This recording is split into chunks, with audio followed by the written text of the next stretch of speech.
All right. Hello, everyone. Marty Reed here with Positive Coaching Alliance, and we're here back with another Facebook Live.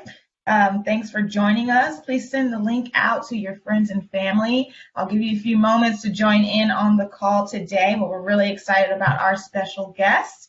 Let me make sure we are live here. I'm going to be following along on my phone, so if you have any questions throughout the session, please leave them in the comment section and I will do my best to get to your questions. But as you're joining the call, I will say hello. Okay, so please join in, give us a wave, let us know where you're tuning in from. And I'll introduce our special guest here. So we have today Adam Krikorian. He is the head coach of the USA Women's Water Polo team. Now, under Adam's leadership, they have won 2 gold medals back in 2012 and most recently in 2016. But prior to their Olympic reign, he was the head coach at UCLA, my alma mater, so go Bruins, and won 15 NCAA championship titles as a player, assistant coach, and head coach with the Bruins. So, Adam, we are so happy to have you here. How are you today? I am good considering the circumstances, and everything that's been happening. I am safe and healthy, and I think that's all you can ask for at this time. But happy to be on with you, Marty, and PCA. Love the work that you guys do, and happy to share some of my insight today. Yes, thank you so much for being here. Honestly, this is making my day to be able to talk to you, someone that I look up to. And honestly, I appreciate you taking the time to be with us, not only today and even last night with the session with the Coach Appreciation Seminar as well. I want to give a couple of shout outs. Thanks to our PCA team that are tuning in, Jessica Lacayo, Alan Burks, Jeannie Garcia. We love you all. Thanks for tuning in. And those just joining us now, we have Adam Krikorian, head coach of the USA Women's Water Polo team. Now, I mean, it seems like winning for you has become a habit. It's just, I mean, this is something you are highly decorated, highly successful when it comes to wins. I really want to know, what does winning mean to you and how do you define success? And has that definition changed from, back then when you started coaching and now today in 2020? Um, yeah, Marty. I mean, it's a great question. It's a loaded question in some respects. I mean, obviously, we all want to win. I mean, Right. I'm not going to sit here and lie to you. I'm as competitive as it gets, probably. Yeah. So every time we suit up, and every time we hit the pool, we want to win. We want to come out on top. However, I think my perspective has definitely changed as I've gotten older and more experienced, and I would like to think a little bit more wise. When I first started coaching, it was really all about wins and losses. And I kind of defined myself based upon those wins and losses. And when we came up a little bit short in that W column, I would get tense, I would get down and negative, and I would be extremely vocal and probably inappropriate towards people, including my athletes and referees and other coaches. Um, and as time has worn on, I've become to realize that Coach Wooden, as his definition of success is basically becoming the best that you're capable of becoming. Paraphrasing, but Yeah. that's the goal. And I've become a little bit more aware of what's really important to me. What are the things that I stand for? What are those values and standards that I want to live my life by, and the actions that I take from those standards and values. So if I'm living up to those and I'm acting in support, and my behaviors support those values, then to me, I'm successful, and my team is successful. So obviously, again, the wins are great and wonderful. We're all achieving for that as well. But ultimately, it's living by those values and standards that you create for yourself. Yeah, absolutely. And what you just described was definitely in line with PCA. That was definitely a positive coaching alliance answer because we talk about, that win it all coach, win it all cost coach mentality and transferring that over, transforming that into the double goal coach, one who focuses not just on winning. We think that is important. We all love to win, but more importantly, the second goal of, developing the character of your athletes, teach them the life lessons that sports has to offer. And you talk about, being true to your core values. And one of them that you mentioned last night was consistency and making sure that you're continually, being an example of some of those core values that you set. Can you talk to us about maybe some of those core values that are very important to be consistent with your team? Yeah, I mean, and I'll echo kind of what you were just saying too. I think sometimes as a young coach, it's a little bit more about yourself than it is. You make it a little bit more about yourself than what it Yeah. should be, and it's about the athletes. And so, for myself, and I think for our entire staff, I speak for not just me, but our entire staff and group is that consistency is super important, and we are the examples that we certainly can't expect our athletes to be able to perform, Right. to be able to act at a certain level, unless we demonstrate that on a consistent basis. One of the things, as I mentioned last night, one of my personal values and our staff's values is humility. Carrying ourselves with humility at all times, and that means being open-minded. That means being grateful and thankful for the people all around us, no matter how high in stature. Right. Everyone does their part in order to help us have success. That means deflecting success at times and accepting blame and responsibility. Those are just some of the examples that we try to, and I'll be honest, I fail at that sometimes. Uh, I'm not going to sit here and preach and say I'm perfect all the time. Certainly not. But that's what we strive to be as much as we can. Absolutely. We have some people tuning in. Jack Bowen said, Adam, PCA, da, da, da. Great stuff here, as always. I love it. Thank you so Jack, much for your comment there. Um, I love how you mentioned the whole entire staff, right? Not yeah, just you, your staff all have to be on the same page and be that example of humility and the core values that you're teaching with your team. Now, when things get hard, like right now, tough times, right? yeah. How do we maintain um, our sense of consistency with our core values? And if you can just talk about the impact right now that the Olympic team is facing, just having to adjust and adapt of moving the whole entire schedule out a whole year from now, and how that hit your team and kind of how you Yeah, guys were able to handle that. yeah, it's been challenging. The one thing I think we always come back to as a staff and as a team, as athletes, is we kind of define ourselves based on how we handle things when things don't go our way. And it's a little bit easier said than done for us, at least. We've been really successful. And so that's been honestly one of my concerns, right? Is like we've had so much success. Curious to see how we respond. And I always tell the team this, like, I'm really curious to see how we respond when things don't go our way. Yeah, And this is, when we talk about that, we typically don't talk about a pandemic, right? Um, this is not something that we prepare for. right. But when this happened, it was a great reminder for us of just simply that. Like, we're going to be defined and great leaders. And I'm not just talking about myself, I'm talking about the whole staff as leaders. I'm talking about athletes as leaders.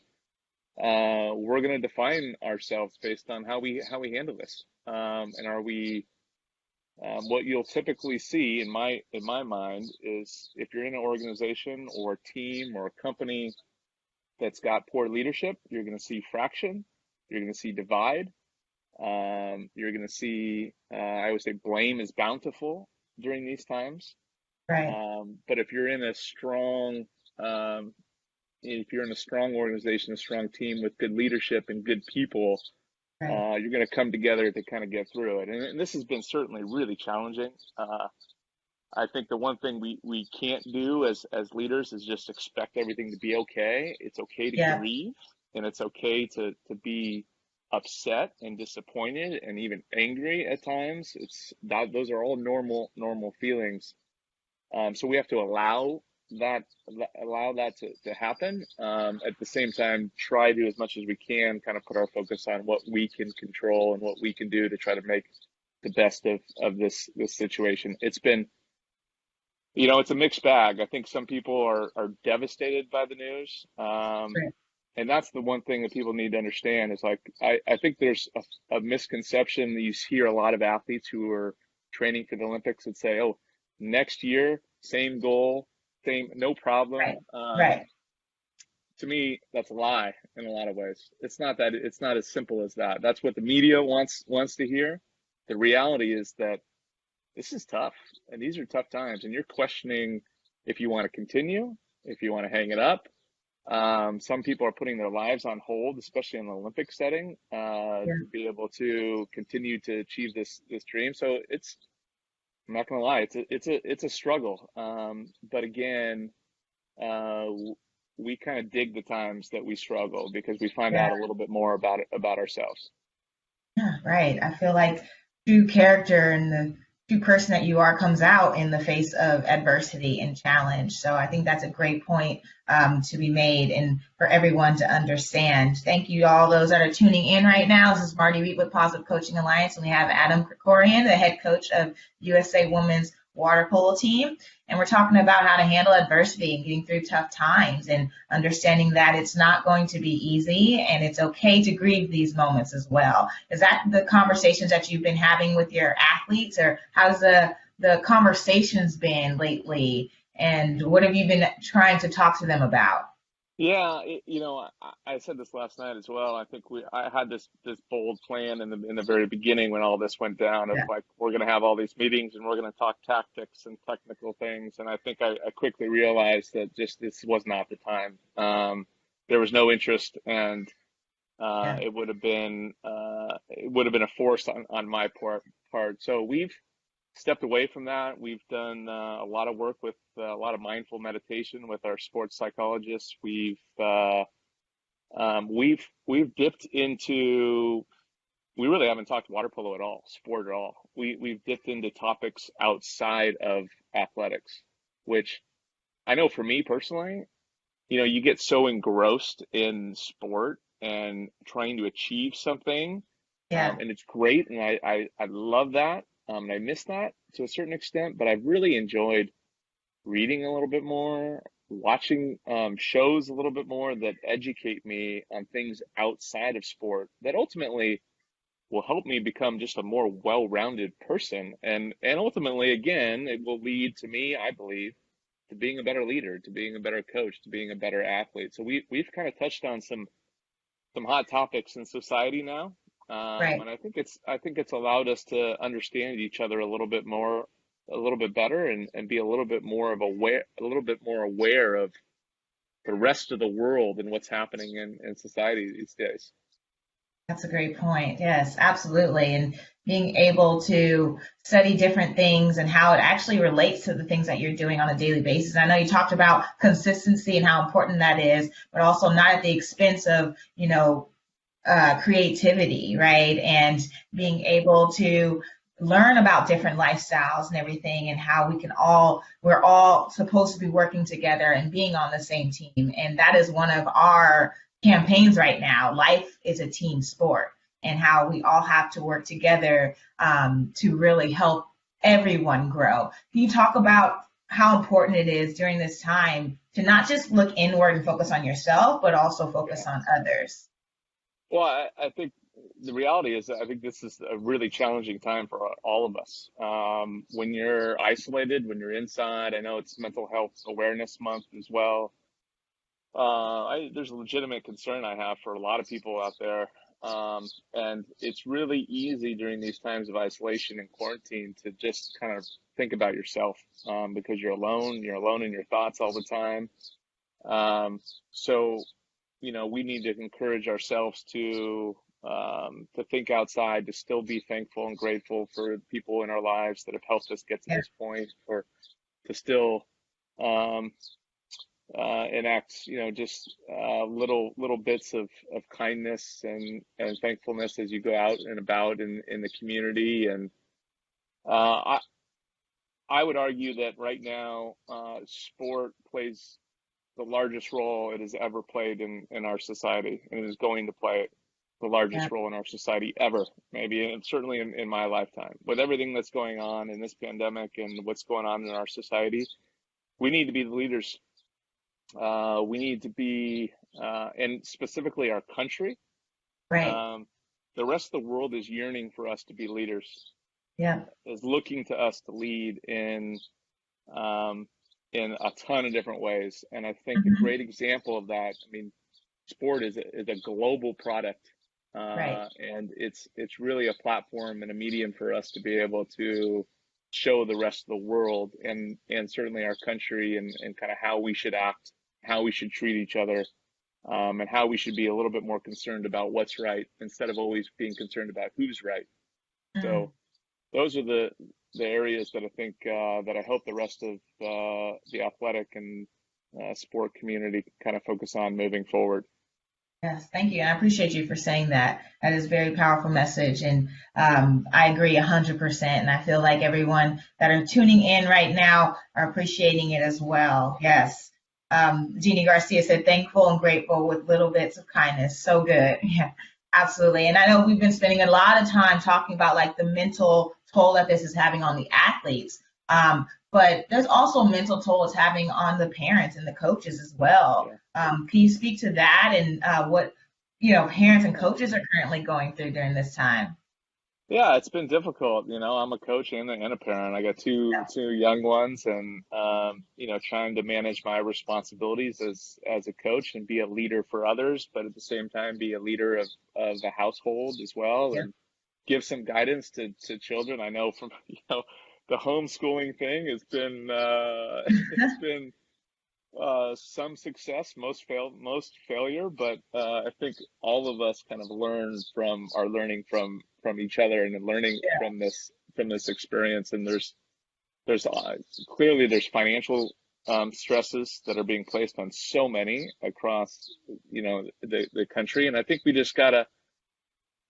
It's easier said than done, but we gotta believe that we can get through this, and ultimately we're going to be better because of it, and take some moments to appreciate the things that we haven't been able to appreciate Yeah. before in the past. And as difficult as this time has been, and I'm speaking solely about myself and my own Right. experiences, it's difficult for me to speak about other people's experiences, but Yeah. the time that I've been able to spend with my family has been Yeah. invaluable. Absolutely. And I've seen things within my own family or even in nature and outside that I Hmm. haven't seen ever, Right. or I Right. haven't seen in years. So it's as difficult as this time has been. There are some silver linings that we need to try to find and focus on as well. Yeah. And you have two kids. How old are they again? 13 and 10. 13 and 13 10. and 10. So Yeah, now fun you're at ages. home with your family, with your kids, having to quote unquote coach or teach your kids at home. How does your coaching style compare, to your kids and with your team? How's that been? It's Well, sometimes my wife tells me I should stop coaching her, Uh, which yeah. yeah, which is a great point, and I have a tendency to do sometimes. But it's been it's been challenging, and I think there's definitely times or moments where I get super frustrated, and I even get angry, right? And you want to take you're taking your frustration out on your children, and it's not you can see right away, and I have those moments, but I can Yeah. see within seconds. If it's really bad, I don't recognize it until 10, 20 seconds later. And you recognize that it's not benefiting the situation at all. It's not helping them. It's not helping me. And um, again, those are the silver linings, right? I'm like recognizing kind of what works and what doesn't. So sometimes I have to calm myself down. I think my wife and I sometimes have a good situation where it's like it's a tag team effort, and when you're Right. feeling a little frustrated, as I do, I'm giving you a little look into my home life now. It's like Yeah. tag team, and it's like literally high five. Okay, I'm out, and you're in because I'm You're starting to lose it, right? So it's, but again, it's been, you've, this is the great thing about life is just learning, continuing to learn and learn and learn and learn about yourself and what you need to improve on. And this has certainly opened up a can of worms, and which I'm very appreciative of. Right, absolutely.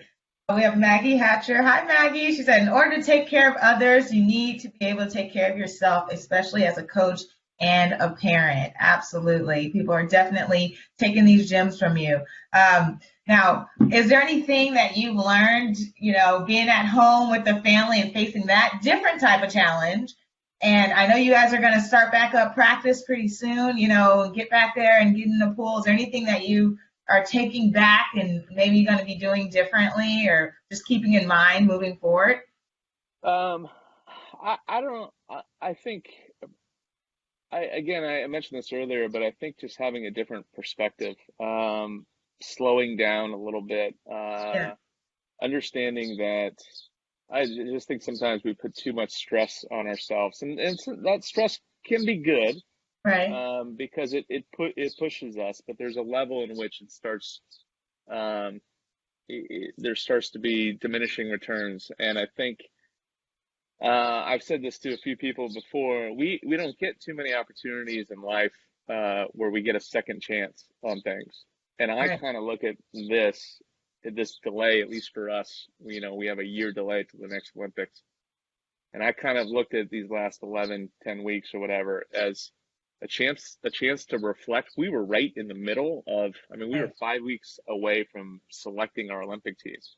Yeah. Um, and so we were right in the middle. We were grinding. I mean, you're just completely immersed. And then all of a sudden this happens. And so you're taking the 30,000 foot view and you're looking down at yourself and kind of what you were going through. And it's been a great opportunity for me to think about. I was doing great at this, but I was also doing awful at this. And at times my competitiveness kind of can take over. Right. And get the best of me. And again, I think that competitiveness is great, but there's a balance there that I have to be able to find, and having a little bit more understanding, and taking a little bit more time to connect with the people that are part of our team. I get so worked up and stressed at times. I'm just thinking inwardly, inwardly, inwardly, Right. instead of taking the time to have an individual meeting with an athlete or a Yeah. staff member to connect with all of those people around me that will ultimately help us become better and have a collective mindset. Absolutely. And I know there's this question that I've asked coaches before, like pre-pandemic, but now, I mean, it really rings true because you got an opportunity to practice this. But like, if you knew that there was not going to be a medal at the end of, at the end of the day, at the end of the tournament, you knew there was no trophy, there was no medal, there was no, bonus check or whatever reward there might be, would you still coach the same way? Would players still play the same way? And I think that's a good question that coaches should ask themselves. So I want to ask you that right now. I'd probably coach better. Um, if I think about it, I mean, I think again, I think and I do it as well. I mean, sometimes you're striving so hard, you're just spinning your Right. wheels, and you're not being as productive as you need to be, and as efficient as you need to be. But when you take that element out, you tend to focus on the process a little bit more and the efficiency, and you start to build those relationships that really are like the best thing. Yeah. And when you look back at it, and I think I've been very, I'm not naive, that naive. I understand that I've had a lot of success, so I think in some ways I'm really thankful for that success because it's given me a better perspective. I realize even after those times of success, like my life doesn't change so much. Like, I still have the same issues. So it has given me a better perspective. I think it's a little bit more challenging when you haven't had that success, because then you're just striving, striving, striving, striving, and you don't recognize that even when you do, your life doesn't change. You're not fulfilled anymore because you have more money or because you have Right. a medal around your neck. It's all about the relationships and the lessons learned along the way. Right. And the person that you become throughout that process is so important. So, wow. I mean, this has been such an amazing conversation. We're coming at the end of the time here. I want to thank everyone who has tuned in today on this Friday. We know it was a tough time right now for our country, tough time, for the youth sports world, but I do appreciate people like you, Adam, that are, really still continuing to motivate us and continuing to share your wisdom and expertise. It goes a long way. Trust me when I say that. We really appreciate you. We really appreciate the work that you've been doing with Positive Coaching Alliance. And we're going to continue on. We're going to continue to do the hard work, and we are hopeful for the future. So I just wanted to say that, and I wanted to say thank you again, Adam, for your time today, and thank you everyone for tuning in. Have a great, great weekend, and we'll see you again soon. All right. Thank you, everyone.